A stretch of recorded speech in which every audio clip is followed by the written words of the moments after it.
मैनू खान साहब संजय खान साहब ने दसिया कि श्याम साहब असी शूटिंग कर गए थे जयपुर, उन्होंने गाना सुनिया, सब यारा ने दोस्तां ने सारे, और सब ने कहा इन्ना अच्छा गाना किने लिखा? उन्होंने कहा जी नक्शराज गुरी साहब ने लिखा। किने म्यूजिक दिता? उन्होंने कहा श्याम साहब। कहते जी ये इतना अच्छा गाना है, हमारी तरफ से आपको ऑफर है, हमारी गवर्नमेंट की तरफ से आपको हर सहूलत मिलेगी, आपको कोई चिंता नहीं करनी यहाँ की शूटिंग की, यहाँ की लोकेशन की। तो उनके गाने ने ये असर किया कि जयपुर की पूरी गवर्नमेंट मशीनरी को खान साहब, और ये किस्सा भी सुनाया ये संजय खान साहब ने। तो ये अच्छा काम जो है वो अपने आप बोलता है, वो आपने बात कर दिया। तो उनका काम और उनकी शख्सियत और हर एक के साथ प्यार से मिलना, हर एक इंसान के साथ वो दोस्ती, उनका कोई ऑपोजिट नहीं था। आप समझिए ना, लफ्ज़ दुश्मन डिवाइड यूज करता सबके साथ, और सब उनके दोस्त, सब उनको चाहते थे। और जितने मौसीकार, जितने म्यूजिक डायरेक्टर उनको बहुत चाहते थे, इवन बड़े बड़े शायर उनको बड़ा चाहते थे। तो ये बातें उनकी कैसे बढ़ाई जा सकती हैं? लेकिन एक दिन तो ईश्वर के पास, अल्लाह के पास सब कुछ आना है। तो उनका वक्त आ गया, वो हम सब से बिछड़ गए, और वो मुझे यकीन है वो ईश्वर के पास है, अल्लाह के पास, और वो मेरी गुफ्तगू सुन रहे होंगे कि मैं उनकी शान में छोटे मोटे अल्फाज क्या बोल रहा हूँ। तो बस ईश्वर से, अल्लाह से प्रार्थना है, दुआ है कि उनको बहुत अच्छे से अच्छे मकाम में वहां पे रखें। धन्यवाद।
थोड़ा ऊंचा बोलो, इस एज में ना सुनाई कम देता है।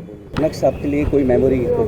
देखिए, मैंने अभी एक ऊपर पढ़ा था, उनका लिखा हुआ एक भजन, उसका एक मुखड़ा सुनाता हूँ। कितना अच्छा, कितना सुंदर लिखा उन्होंने। प्रभु जी तुम ही नाथ हमारे, तुम थे उसमें रे। प्रभु जी तुम हो नाथ हमारे, अंतर्यामी कुल के स्वामी, अंतर्यामी कुल के स्वामी, जग के पालनहारे, प्रभु जी तुम ही नाथ हमारे। तो ये भजन हमारे लिए उन्होंने लिखा और लोगों को बहुत पसंद आया। एंड इसके बोल, इसकी ऑफ कोर्स इसकी धुन भी अच्छी, यकीन ईश्वर की दया से बनी होगी। तो वो मैं सुना रहा था। और उनके गाने मेरे साथ उन्होंने बहुत बहुत काम किया है। मेरे ख्याल में अगर सबसे ज़्यादा काम किया मेरे साथ ही काम किया उन्होंने हिंदी फिल्म में। उन्होंने पंजाबी फिल्में भी बहुत लिखी हैं, बहुत काम किया और बहुत अच्छा काम किया पंजाबी फिल्मों में भी। लेकिन हिंदी फिल्मों में जब आए वो मेरे साथ इतना काम, वो कभी कभी अच्छे मूड में कहा करते कि ख़याम साहब आप मुझे ए ग्रेड में ले आए।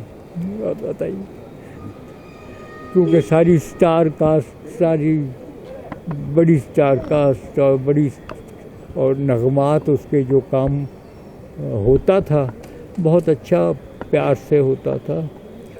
और बस उनके लिए शब्द कम हो रहे हैं बेटा, वो इतने अच्छे थे, बहुत अच्छे आदमी थे।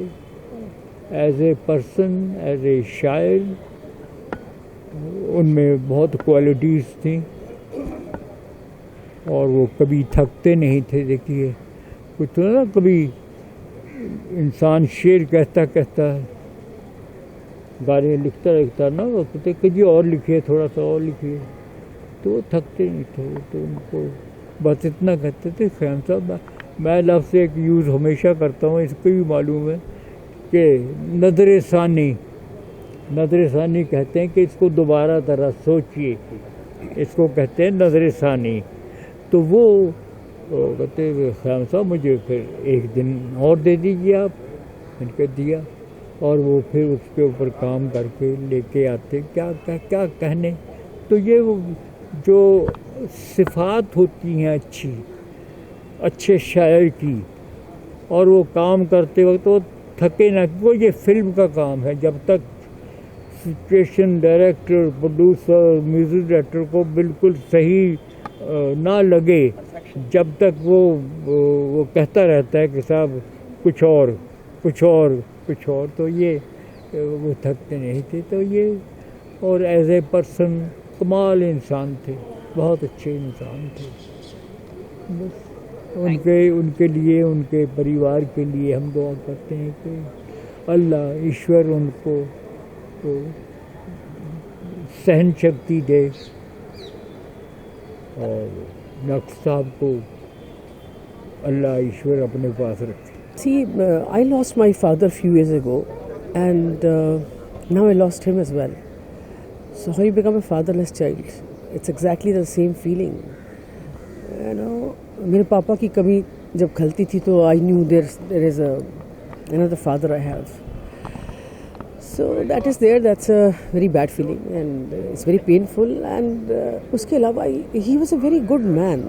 एक होता ना कि चलो ये आपके ससुर हैं, ये आपके फादर हैं, दैट्स वो एक अलग बात है। But then thorough gentleman, very nice human, कोई छल कपट नहीं, कोई मतलब छलावा नहीं, कोई इधर की बात उधर नहीं, कोई पॉलिटिक्स नहीं, nothing of that sort. And then I personally feel कि जो एक उर्दू का एक वो जो लिखावट थी ना, उस सदी का, उस युग का अंत ही हो गया मुझे लगता है. This is the end of it, because we all know किस तरह के गाने लिखे जाते हैं, किस तरह की शायरी आजकल पढ़ी जाती है. Not that I am criticising anybody, but उनका जो लिखने का ढंग था, उनकी जो सोच थी, उनकी कलम में जो ताकत थी, वो कुछ अलग थी. इट वाज बहुत क्लासी इट वाज. सो वो तो मुझे लगता नहीं कि कमी पूरी होगी. I doubt. I feel it's basically lost trust to me, because मैंने अभी तक तो कोई ऐसा देखा नहीं. I mean like even Khayyam साहब सेड कि साहिर जी गए तो लगता था कि चलिए नक्श साहब हैं, वो क्षति पूरी होगी. अब तो he has also said goodbye, and I don't see any such writer. और एक युग की समाप्ति हुई है, एक युग समाप्त हो गया है मेरे हिसाब. No, last I can tell you, last time when I went to meet him, this I'm talking about, must be about a week ago. So he was disoriented, but he recognized me and he said, गुड़िया को लाई हो? I said, हाँ daddy, गुड़िया साथ में आई है. He met गुड़िया, he met me, and he said, बेटा मुझे ना एक बात कहनी है. ऐसे टेल मी. बोले वहाँ पीछे बैठ के ना बहुत सारी उर्दू की किताबें आई हैं, but I am not able to read them because मेरा ना एक आंख में थोड़ा प्रॉब्लम हो गई है. Plus I can't get up, मैं बैठ नहीं सकता अपने आप बड़ी अच्छी तरह से. I am very weak. So I don't know मैं बुक्स कब पढ़ पाऊँगा. तो I told him, I said daddy आप ज़रूर, we used to call him daddy, daddy आप ज़रूर पढ़ पाएंगे और give yourself a weeks time, because आपकी बैक टू बैक 2 सर्जरीज हुई हैं, हिप बोन उनकी रिप्लेसमेंट हुई है, 14 इंचेस की प्लेटें पड़ी हैं. So at this age going through surgery is not an easy thing. Like a child you would say हाँ परहैप्स यू आर राइट. लेकिन बोले मुझे बड़ी तमन्ना है कि मैं उर्दू में वो अपनी पुस्तकें पढूं, मैं जो हर महीने मेरे घर में मैगजीन्स आती हैं. And after that a day before, when before his just before his he said goodbye, he met Gudiya. He only recognized Gudiya, my daughter Vidhi, nobody else. He said, गुड़िया आ गई तो अच्छा हुआ तूने मुझे मिल लिया, ठीक है बेटा, गॉड ब्लेस यू. एंड उसके बाद मुझे लगता है जो उन्होंने आंखें बंद की हैं और वो फिर कभी नहीं खुली. Next day morning he said good bye. So that's a very sad thing, but he was very happy when he met Gudiya. So that was, I don't know how to put it, you know, it's a very, very sad, it's a very, very painful moment. Not only for me, I think for the whole industry. Puri ji was like an icon, a huge icon, a huge milestone we have lost. बहुत बड़े शायर थे, बहुत बड़े, उच्चतम जो दर्जे के लोग हैं, जो शायर हैं, उनमें से उनका दर्जा वो था. और मैं बहुत खुशकिस्मत हूँ ऐसे जो मेरा other side of my personality है कि उसमें एक म्यूज़िक डायरेक्टर है अरुण बख्शी, एक सिंगर है अरुण बख्शी. मेरी पहली एल्बम जो थी मैंने की थी for Champak Jain ji, for Venus, वो थी बोल मिटी दिया बाव्या. उसमें उन्होंने 2-3 गाने लिखे थे. आज मैं इनकी तस्वीर देख रहा था और याद कर रहा था तो उनका पहला गाना जो था उन्होंने लिखा था, पंजाबी का था कि असां इश्के दा बूटा लाया ते पानी पाके हंजूआं दा, असां इश्के दा बूटा लाया ते पानी पाके हंजूआं दा, इनू फुल्लां वांग खिलाया ते पानी पाके हंजूआं दा. उनकी कलम में इतने अच्छे शब्द थे, इतना अच्छा रदीफ काफिया था, इतने अच्छे एक्सप्रेशन थे जो कि एजलेस थे, टाइमलेस थे. और उन्होंने जो भी गाने लिखे हैं बड़े शहनशाही ढंग से लिखे हैं. बड़े खुददार आदमी थे, कभी किसी के सामने झुके नहीं थे और उन्होंने अपनी शर्तों के साथ काम किया है. आज उनका परिवार जो है सब लोग बड़े म्यूज़िकल लोग हैं. आई थिंक वो जो म्यूज़िक इनके परिवार के लोगों में है, चाहे वो राजन लालपुरी है, चाहे उनकी जो डॉटर इन लॉ है टीना घई, इनमें सब जो म्यूज़िक है वो आई थिंक इन्हीं की देन है. और मैं शत नमस्कार करता हूँ ऐसी शख्सियत का जिनके साथ मैंने काम किया, मैंने समय गुजारा उनके साथ में और उनसे मैंने बहुत सीखा. मैंने ही नहीं सीखा, इतने लोग, पूरी जनरेशन ने उनसे बहुत कुछ सीखा है. हमारी भगवान से प्रार्थना है कि नक्श जी जहाँ पे भी हों खुश रहें, उनको भगवान का आशीर्वाद मिलता रहे.